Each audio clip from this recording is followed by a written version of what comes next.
السلام علیکم دوستو، اردو کلاسک چینل پر خوش آمدید۔ آپ کی خدمت میں پیش کی جا رہی ہے امیر تیمور کی داستان حیات الظلمات قسط نمبر 14۔ معزز سامعین، آپ سے امید کی جاتی ہے کہ ویڈیو کو لائک کریں اور چینل کو بھی سبسکرائب کر لیں، شکریہ۔ چند روز تک دریائے جمنا کے مشرقی کنارے تیمور نے اپنے لشکر کے ساتھ پڑاؤ کیے رکھا۔ پھر اپنے لشکر کے ساتھ اس نے دریائے جمنا کو عبور کیا اور پیش قدمی کرتا ہوا وہ فیروز آباد کے میدانوں میں خیمہ زن ہوا۔ تیمور کو یہ خبر بھی مل گئی تھی کہ ہندوستان کا بادشاہ ناصر الدین محمود اپنے سپہ سالار ملو خان کے ہمراہ ایک جرار لشکر کے ساتھ ان کا رخ کر رہا ہے، لہٰذا جنگ کا لاہ عمل طے کرنے کے لیے تیمور نے اپنے مشیروں، علماء اور سالاروں کا اجلاس طلب کیا۔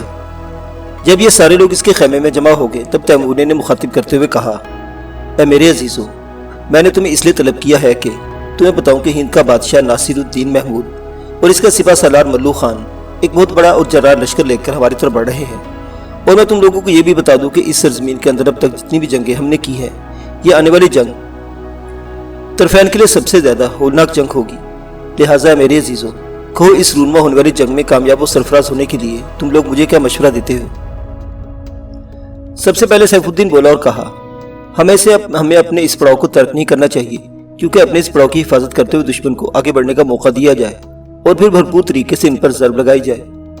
سیف الدین کے خاموش ہونے پر شہزادہ پیر محمد نے کہا، میرا خیال ہے کہ ہمیں یہاں سے پڑاؤ اٹھا لینا چاہیے اور فوراً دشمن کی طرف پیش قدمی کرتے ہوئے اس سے ٹکرا جانا چاہیے۔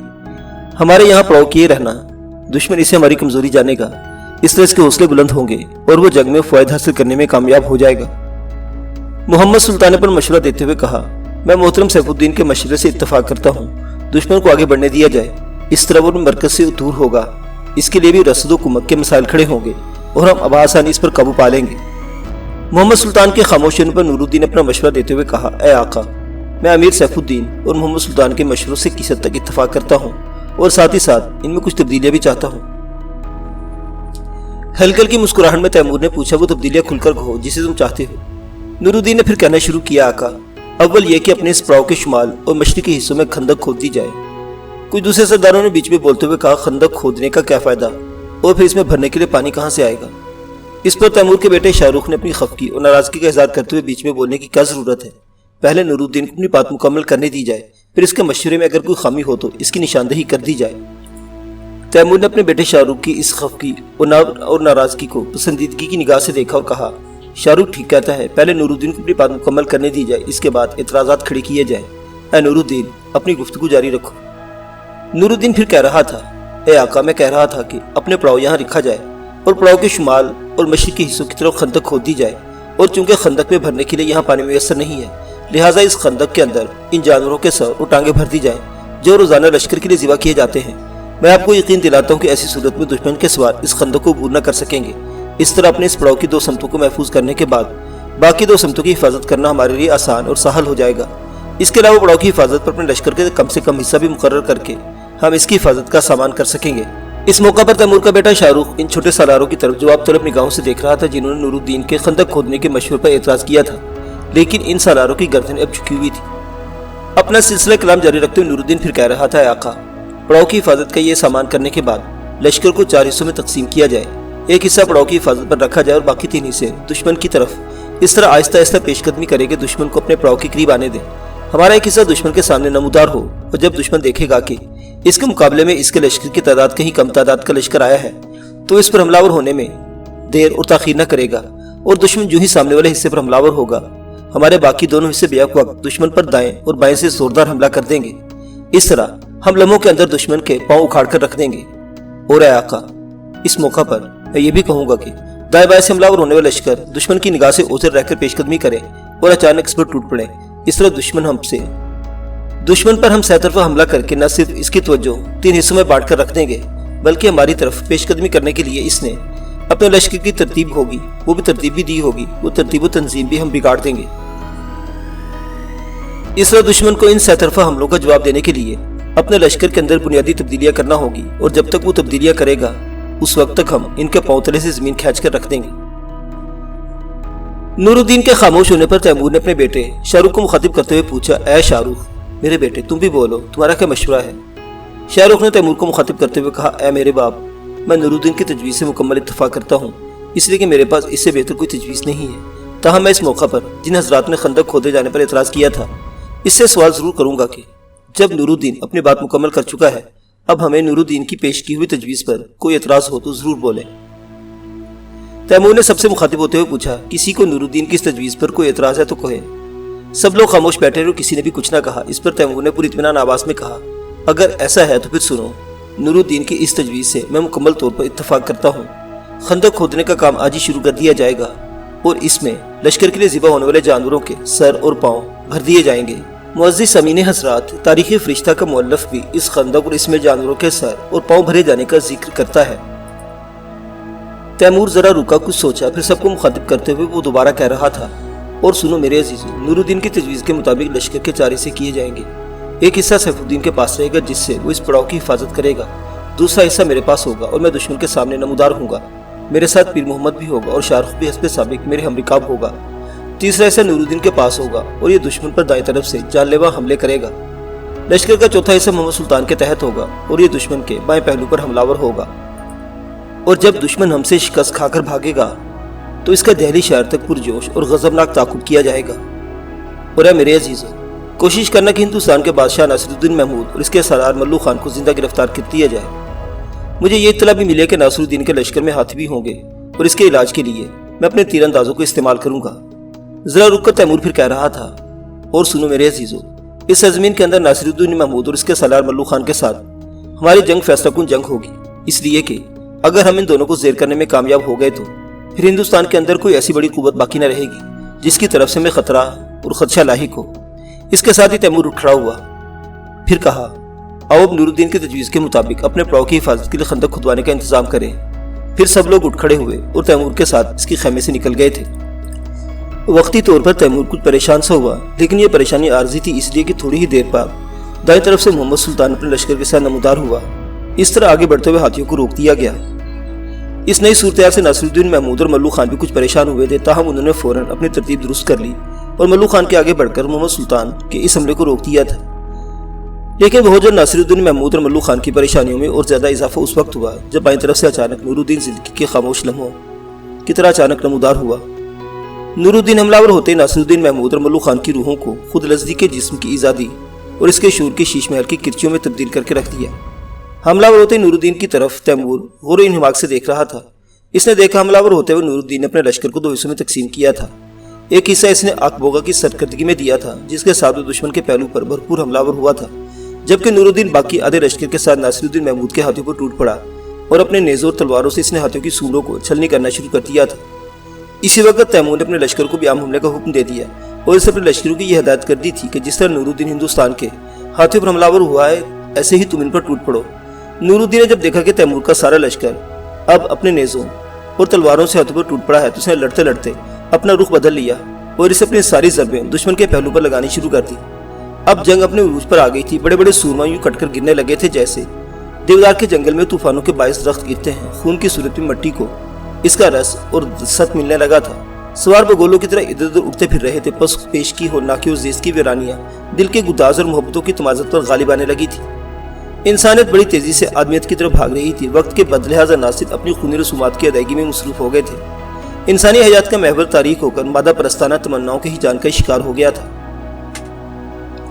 نفس کی یہ بندگی، خواہشات کے یہ اعصابی طوفان، کبر خود پرستی کے یہ مناظر جلدی روپوش ہونا شروع ہو گئے، کیونکہ تیمور کے لشکر نے ہاتھوں کی سونڈوں پر تلواریں اور نیزے مار مار کر ان کی حالت بری کر دی تھی اور اب وہ اپنے لشکریوں کو رونتے ہوئے واپس بھاگنے لگے تھے۔ اس لمحے سامنے کی طرف سے تیمور نے چھوٹتے مہتابے اور ہوائیوں میں ہلچل مدانے والے بگونوں کی طرف پوری قوت سے حملہ کر دیا تھا۔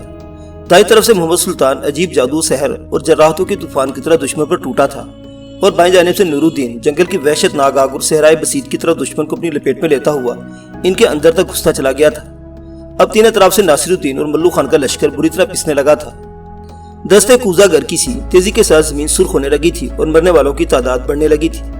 ناصر الدین نے جب یہ دیکھا کہ شکست سے بچنے کی اب کوئی صورت باقی نہیں رہ گئی تو اس نے اپنے لشکر کو پسپا ہونے کا حکم دے دیا، اور اگر وہ ایسا نہ کرتا تو تھوڑی دیر بعد اس کا لشکر کا قتل عام شروع ہو جاتا۔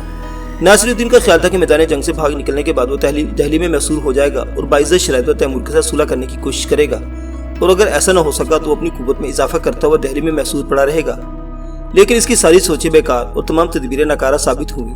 تیمور، نور الدین اور محمد سلطان نے ایسا ہولناک ان کا تعاقب کیا کہ ناصر الدین کو یقین ہو گیا تھا کہ جس وقت وہ اپنے لشکر کے ساتھ دہلی میں داخل ہوگا تو دشمن بھی اس کے ساتھ شہر میں داخل ہو جائے گا اور پھر شہر کی حالت جہنم سے مختلف نہ ہوگی۔ تیمور اور اس کے سارے آگے دہلی کی طرف بھاگتے ہوئے ناصر الدین محمود نے اپنے سابقہ فیصلوں کو اپنے ذہن سے نکال دیا۔ اب اس نے ایک نیا اور سودمند فیصلہ کیا، اور وہ یہ کہ لشکر کو اپنے حال پر چھوڑتے ہوئے اپنی جان بچانے کی خاطر کسی محفوظ مقام کی طرف بھاگ جائے گا۔ اسے یقین ہو چکا تھا کہ اگر وہ تیمور کے ہاتھ لگ گیا تو وہ اسے کسی بھی صورت زندہ نہ چھوڑے گا اور اس کی گردن کاٹ کر رکھ دے گا۔ اسی خدشے اور خطرے کے تحت ناصر الدین محمود اپنے محافظوں اور جانثاروں کے ساتھ اپنے لشکر سے علیحدہ ہو کر گجرات کی طرف بھاگ گیا۔ ملو خان کو جب خبر ہوئی کہ ہندوستان کا بادشاہ اپنے لشکر کو چھوڑ کر اپنی جان بچانے کی خاطر بھاگ گیا ہے تو اس نے بھی اپنے چیدہ سپاہیوں کو ساتھ لیا اور برن شہر کی طرف بھاگ گیا۔ تیمور کو ان کے اس فرار کی اطلاع کافی دیر بعد ہوئی، تاہم ان دونوں کے تعاقب میں سے اپنے سپاہی لگا دیے۔ ناصر الدین محمود اور ملو خان تو خیریت کے ساتھ بھاگنے میں کامیاب ہو گئے، تاہم ملو خان کے ساتھیوں میں سے ملو خان کے 2 بیٹے سیف الدین اور خداداد گرفتار کر لیے گئے۔ اس کے علاوہ تعاقب کر کے ناصر الدین اور ملو خان کے کچھ اور ساتھیوں کا بھی خاتمہ کر دیا گیا، تاہم ملو خان برن شہر اور ناصر الدین گجرات کی طرف بھاگ نکلنے میں کامیاب ہو گیا تھا۔ ہندوستان کے لشکر کو مارتا کاٹتا تیمور دہلی شہر میں داخل ہوا اور شہر پر قابض ہونے کے بعد اس نے اپنے لشکر کو عیدگاہ کے میدان میں خیمہ زن ہونے کا حکم دیا۔ یہاں اس میدان میں بڑے بڑے علماء اور فضلاء تیمور کی خدمت میں حاضر ہوئے اور جان کی امان چاہی۔ امیر تیمور نے ان سب کو مالا مال کیا۔ اس روز جمعہ تھا اور دہلی کی جامع مسجد میں تیمور کے نام کا خطبہ پڑھا گیا۔ اسی روز تیمور نے اپنے قاصد فیروز آباد کے میدانوں کی طرف روانہ کیے اور سیف الدین کے نام پیغام بھجوایا کہ وہ اپنا پڑاؤ اٹھا کر دہلی آ جائے۔ بس 2 دن بعد جب سیف الدین اپنے لشکر کے ساتھ دہلی پہنچا تو تیمور نے شہر سے باہر نکل کر اس کا استقبال کیا۔ سیف الدین تیمور کو دیکھتے ہی اپنے گھوڑے سے اترا اور آگے بڑھ کر تیمور کے ساتھ پرجوش مصافحہ کرتے ہوئے اسے فتح پر مبارکباد دی۔ اس کے بعد سیف الدین نے آگے بڑھ کر نور الدین، شاہ رخ، محمد سلطان اور پیر محمد کے ساتھ مصافحہ کیا۔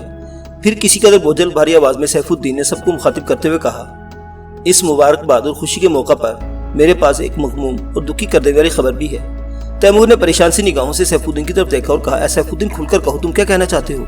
اس پر سیف الدین نے ملول اور غمگین لہجے میں کہا، میں آپ لوگوں کو یہ بتانا چاہتا ہوں کہ اسقف یوحنا کی بیوی اور اینجلینا کی ماں مالتھس اسی روز مر گئی تھی جس روز آپ لوگوں کا ہندوستان کے لشکر کے ساتھ ٹکراؤ ہوا تھا، اور ہم نے اسے پڑاؤ کی پشت پر جو بڑا سا ٹیلا تھا اس پر اسے دفن کر دیا ہے۔ اے امیر، یوحنا اور اینجلینا دونوں کی حالت شکستہ اور بیزار ہے اور وہ دونوں ہم سب کی ہمدردیوں اور غمخاریوں کے حقدار ہیں۔ تیمور کی گردن جھک گئی تھی اور وہ بھی بڑا دکھی اور تفکرات میں کھو گیا تھا۔ دوسری طرف نور الدین کی حالت بھی روگ بھرے سنسار اور غم کی بازگشت جیسی ہو کر رہ گئی تھی۔ اب ان پر ایسی ہی کیفیت طاری تھی کہ انہیں یوحنا اور اینجلینا دونوں باپ بیٹے اپنی طرف آتے دکھائی دیے۔ تیمور کی سرگردگی میں سب سے آگے بڑھ کر یوحنا اور اینجلینا کے ساتھ تعزیت اور غمگساری کا اظہار کیا۔ اس موقع پر اینجلینا بیچاری ہچکی اور سسکیوں میں رونے لگی تھی، جبکہ تیمور اس کے سر پر ہاتھ رکھ کر اسے تسلی شفی دے رہا تھا۔ پھر وہ انہیں شہر کے اندر لے جا رہے تھے۔ دہلی شہر سے تیمور کو اس قدر مال و اسباب ہاتھ لگا جس کا اندازہ لگانا مشکل تھا۔ اس مال و متاع کے علاوہ انواع و اقسام کے قیمتی ہیرے، جواہرات، الماس، یاقوت اور مروہ ریت وغیرہ بھی ان گنت تعداد میں تیمور کے ہاتھ لگے۔ دہلی شہر پر قبضہ کے بعد اس شہر کی بدقسمتی سے دہلی کے کچھ لوگوں نے تیمور کے کچھ سپاہیوں کو قتل کر دیا، جس پر تیمور ایسا برا فاختہ ہوا کہ اس نے علماء مشائخ کو چھوڑ کر اپنے لشکر پر سب کا خون معاف کر دیا، اور تیمور کے اس فیصلے پر اس کے لشکری بھوکے درندوں کی طرح شہر پر ٹوٹ پڑے اور خوب دل کھول کر شہر کی لوٹ مار کی۔ کسی اور بادشاہ کے عہد میں کبھی اس قسم کا بھیانک منظر دیکھنے میں نہ آیا۔ دہلی شہر سے تیمور نے 120 ہاتھیوں اور دوسری شکاری جانوروں کو اپنی تحویل میں لے لیا تھا، اور یہ شکاری جانور سلطان فیروز شاہ کے پروردہ تھے۔ دہلی شہر میں تیمور کو سلطان محمد تغلق کی بنائی ہوئی مسجد بہت پسند آئی، اور اس نے ارادہ کر لیا تھا کہ وہ ایسی ایک مسجد سمرقند میں واپس جا کر تعمیر کرے گا، اور اس مقصد کے اس نے کچھ کاریگر بھی اپنے لشکر میں شامل کر لیے تھے۔ تیمور نے 15 دن تک دہلی شہر میں قیام کیا اور پھر اس نے واپس سمرقند جانے کا فیصلہ کر لیا تھا۔ اس طرح دہلی اس کے اطراف کے علاقوں کی قسمت کا فیصلہ کرنے کے بعد تیمور دہلی شہر سے نکلا اور فیروز آباد کے انہی میدانوں میں آ کر اس نے قیام کیا، جہاں سے اس نے دہلی شہر پر حملہ آور ہونے سے قبل پڑاؤ کیا تھا۔ ایک روز صبح سمرقند شہر میں شور مچ گیا کہ امیر تیمور ہندوستان کے سرزمین میں فتوحات پر فتوحات حاصل کرنے میں کامیاب رہا ہے، اور یہ کہ قاصد کوئی اہم پیغام لے کر آیا ہے۔ اس کے علاوہ شہر میں یہ خبر بھی پھیل گئی تھی کہ یہ پیغام تیمور نے اپنی بیوی اور شاہ رخ کی ماں ملکہ سرائے خانم کے نام بھیجا ہے۔ اس خبر پر تیمور کی بیوی ملکہ سرائے خانم اور تیمور کی بہو اور شہزادہ خلیل کی ماں خانزادہ بھی محل سے ملحقہ باغ میں آ کھڑی ہوئی تھی۔ ہندوستان سے آنے والا قاصد یہیں پر ملکہ سرائے خانم کی خدمت میں حاضر ہوا، دور سے اپنے گھوڑے سے اتر پڑا۔ پہلے وہ سرائے خانم اور خانزادہ کی خدمت میں آداب بجا لایا، پھر اس نے ملکہ سرائے خانم کی خدمت میں تیمور کا پیغام پیش کیا، اور یہ پیغام بانس کے ایک خول کے اندر بند تھا۔ بانس کی اس خول سے ملکہ سرائے خانم نے تیمور کا پیغام نکالا، اور جب اس نے وہ پیغام پڑھا تو اس کی حالت گمسم لمحات اور نگاہوں کے اندر آوارہ گر جذبے رقص کرنے لگے۔ پھر سرائے خانم نے وہ پیغام شہزادہ خلیل کی ماں خانزادہ کو تھما دیا۔ خانزادہ نے بھی جب وہ پیغام پڑھا تو اس کی حالت من کے ٹوٹے ہوئے تاروں اور معیشت کے فقیر جیسی ہو کر رہ گئی تھی۔ اس کے ساتھ ہی قریب کھڑی کنیزوں کو مخاطب کرتے ہوئے ملکہ سرائے خانم نے دکھ کی بازگشت پیدا کرتی اور طوفانی دھاروں کے بہاؤ جیسی آواز میں کہا، شاری ملک کو حاضر کیا جائے۔ یہ آواز سنتے ہی کچھ کنیزیں بھاگتی ہوئی گئی اور حرم سرا کے اندرونی حصے کی طرف چلے گی، اور پھر ان کنیزوں نے شاری ملک کو اپنے ساتھ لا کر ملکہ سرائے خانم اور خانزادہ کے سامنے لا کھڑا کیا۔ سرائے خانم نے اپنے شوہر تیمور کا پیغام خانزادہ سے لے لیا اور شاری ملک کو تھماتے ہوئے اس نے تحکمانہ سی آواز میں کہا، ہندوستان سے تمہارے لیے امیر تیمور کا حکم آیا ہے، اپنی قسمت کا فیصلہ ہونے سے قبل اسے پڑھ لو۔ وہ پیغام پڑھنے کے بعد شاری ملک نے واپس سرائے خانم کو تھما دیا۔ اس کی حالت پھٹے آنچلوں کے پرچم جیسی اداس، رو رو کر خشک ہو جانے والی پلکوں جیسی افسردہ، کسی مدکوک جیسی مایوس کن، قید زندہ جیسی خوفناک اور دارالرسن جیسی مغموم ہو کر رہ گئی تھی۔ قبل اس کے کہ کچھ کہتی سرائے خانم سے مخاطب کرتے ہوئے کہا، اے کمبخت، نہ جانے کس کوکھ سے تو نے جنا، نہ جانے کس دن میں تو جوان ہوئی، اے بدبخت، نہ جانے کس دیش سے تو چلی، نہ جانے وہ کیسا منحوس وقت تھا جب تو سمرقند شہر میں داخل ہوئی۔ اب ہر زبان تیرے خلاف بولے گی، اس شہر میں نہ تیری ابتدا رہے گی نہ انتہا۔ سمرقند میں اب تو نہ اجنبی ہوگی نہ آشنا، نہ تجھ سے کوئی خوش ہوگا نہ خفا، کہ تیری زندگی میں اب میں قدوں کی ویرانیاں اور آتش قدوں کی تاریکیں بکھر جانے والی ہیں، اور تو اپنی اس نشہ ہی نشہ اور خمار جوانی کے ساتھ ہمیشہ کے لیے مدفون ہو کر رہ جائے گی۔ سرائے خانم کی اس گفتگو پر شاری ملک کی حالت ایسے ہو گئی کہ اس کی آنکھوں میں کھوئے کے پیغامات اور انگنت خدشات رقص کر رہے تھے اور اس کے ہونٹ پھڑ پھڑانے لگے تھے۔ پھر شاری ملک کی چانے کی بڑی صورت کے ساتھ زمین پر بیٹھ گئی۔ ملکہ سرائے خانم کے دونوں پاؤں اس نے پکڑے، پھر روتی آواز اور منت کرنے والے انداز میں اس نے کہا، اے خانم، میری زندگی اور میری موت اب آپ کے ہاتھ میں ہے۔ آج میں آپ پر انکشاف کرتی ہوں جس کا ابھی تک کسی کو علم نہیں ہے۔ اے خانم، میں حلفیہ کہتی ہوں کہ شہزادہ خلیل نے میری طرف بڑھنے میں پہل کی تھی، میری طرف کوئی ابتدا نہ ہوئی تھی، اور نہ میں نے ایسا کرنے کی جرأت و جسارت کر سکتی ہوں۔ شہزادہ خلیل نے مجھ پر محبت و مہربانی کی ابتدا کی، میں ان کے فیصلے کے آگے کنیز کی حیثیت سے جھک گئی، اور انہوں نے اپنے دوستوں کی موجودگی میں میرے ساتھ خفیہ مگر باقاعدہ شادی کر لی۔ اور اے خانم، میں آپ پر یہ بھی راز آشکار کر دوں کہ شہزادہ خلیل کی بیوی کی حیثیت سے میں ان کے بچے کی ماں بننے والی ہوں۔ شاری ملک کے اس انکشاف پر ملکہ سرائے خانم کی حالت چشم حقارت سے بھی معدوم حسارت میں بدل گئی تھی۔ پھر سرائے خانم نے کسی قدر نرم آواز اور دھیمے لہجے میں کہا، اے شاری ملک، میں سمجھتی ہوں کہ تو بے حیائی کی ساری حدیں پھلانگ کر اس انجام کو پہنچی ہے، لیکن اگر تو شہزادہ خلیل کے ساتھ باقاعدہ شادی کر چکی ہے، جس کے بچے کی ماں مرنے والی ہے، تو پھر فکر مند نہ ہو بلکہ مطمئن ہو جا کہ کوئی تجھے قتل نہیں کر سکتا۔ اب تو حرم سرا میں چلی جا اور شہزادیوں کی سی بے فکر اور پرمن زندگی بسر کر۔ امیر تیمور کی واپسی پر میں ان سے بات کر لوں گی، اور میں تمہیں اس بات کی ضمانت دیتی ہوں کہ میں امیر کا یہ فیصلہ بدل کر رہوں گی۔ شاری ملک نے جھک کر سرائے خانم کا شکریہ ادا کیا، پھر وہ وہاں سے چلی گئی۔ شاری ملک کے جانے کے بعد ملکہ سرائے خانم نے تیمور کے قاصد کو مخاطب کرتے ہوئے کہا، اب تم جاؤ اور آج کا دن آرام کرو، کل صبح پھر ہمارے پاس آؤ اور ہمارا ایک پیغام امیر کے نام لے کر ہندوستان کی طرف روانہ ہو جاؤ۔ وہ قاصد جھک کر تعظیم بجا لایا، پھر وہ وہاں سے چلا گیا۔ اس موقع پر خانزادہ نے آگے بڑھ کر ملکہ سرائے خانم کا ہاتھ تھام لیا اور تشکر آمیز جذبات بھرپور آواز میں اس نے کہا، اے خانم، میں آپ کے اس رحم دلانہ فیصلے کی ممنون ہوں۔ آپ نے یقیناً میرے بیٹے خلیل کی منقوہ شاری ملک کو دوسری زندگی دی ہے، شاید میں کبھی بھی آپ کا یہ احسان نہ اتار سکوں۔ اس پر سرائے خانم نے خانزادہ کے کندھے پر شفقت کے انداز میں ہاتھ رکھتے ہوئے کہا، تو کیا امیر کے پوتے کی حیثیت سے خلیل مجھے عزیز نہیں ہے؟ جواب میں خانزادہ کے چہرے پر گہری مسکراہٹ اور آنکھوں میں سکون پھیل گیا تھا۔ پھر وہ دونوں حرم سرا کے اندرونی حصے کی طرف جا رہی تھی۔ دہلی شہر سے اپنے لشکر کے ساتھ نکلنے کے بعد تیمور فیروز آباد کے میدانوں میں خیمہ زن ہو گیا تھا۔ جس روز لشکر وہاں پہنچا اسی روز جب میدان کے اطراف میں ایک بلند ٹیلے پر انجلین اپنی ماں کی قبر پر گئی تو اس نے دیکھا اس کی ماں کی قبر پر تازہ پھولوں کے ڈھیر لگے ہوئے تھے۔ انجلینا جستجو تجسس میں پڑ گئی تھی کہ قبر پر پھول کس نے رکھے ہیں۔ وہ بھی انہی خیالات میں غرق تھی کہ اس کی نگاہ ٹیلے کے دامن میں نورالدین پر پڑی۔ وہ ٹیلے سے نیچے اس طرف آ رہا تھا جس کا گھوڑا کھڑا تھا۔ انجلینا بھی ٹیلے سے اتر کر اس کی طرف بھاگ کھڑی ہوئی۔ نورالدین نے بھی اسے بھاگ کر آتے دیکھ لیا تھا، لہٰذا وہ گھوڑے کے پاس رک کر اس کا انتظار کرنے لگا تھا۔ انجلینا بھاگتی ہوئی نورالدین کے پاس آئی اور پھولی ہوئی سانسوں میں اس نے پوچھا، یہ ماں کی قبر پر پھول آپ نے ڈالے ہیں؟ نورالدین منہ سے تو کچھ نہ بولا، تاہم اس نے اس بات میں گردن ہلا دی تھی۔ انجلینا نے نورالدین کے اور قریب ہوتے ہوئے اپنی گھنٹیاں بجاتی اور رس بھری آواز میں پوچھا، یہ پھول آپ نے کہاں سے لیے؟ ہلکی ہلکی مسکراہٹ میں نورالدین نے جواب دیتے ہوئے کہا، یہ پھول میں نے دہلی شہر سے روانہ ہوتے وقت اسی مقصد کے لیے خریدے تھے کہ میں انہیں تمہاری ماں کی قبر پر ڈالوں گا۔ ان کا انتقال میری موجودگی میں ہوا اور میں انہیں ایک عقیدت کے طور پر یہی پیش کر سکتا تھا۔ انجلینا نے بات کو طول دینے اور نورالدین کے ساتھ زیادہ سے زیادہ گفتگو کرنے کی نیت سے کہا،